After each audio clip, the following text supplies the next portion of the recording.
ডকুমেন্টে আপনি দেখতে পারেন যে আপনি কতটুকু এলিজিবল এবং আপনার জবের যে ডেসক্রিপশনটা থাকবে সেটা কি হইতে পারে, আর হচ্ছে আপনার কোয়ালিফিকেশন কি থাকবে, এমপ্লয়মেন্টের ক্রাইটেরিয়াগুলো কি কি নিয়ে স্টাডি করতে হবে তাহলে আপনি এলিজিবল হবেন, এই বিষয়গুলো আপনি এখানে কুইকলি পেতে পারেন। ওকে, I'll just go back and then I'll continue.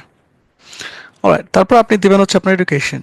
So আপনি আপনার যে প্রাইমারি স্কুল আছে সেই এবং সেকেন্ডারি স্কুল আছে সেটার ডেট, কবে স্টার্ট করেছেন, কবে ফিনিশ করেছেন।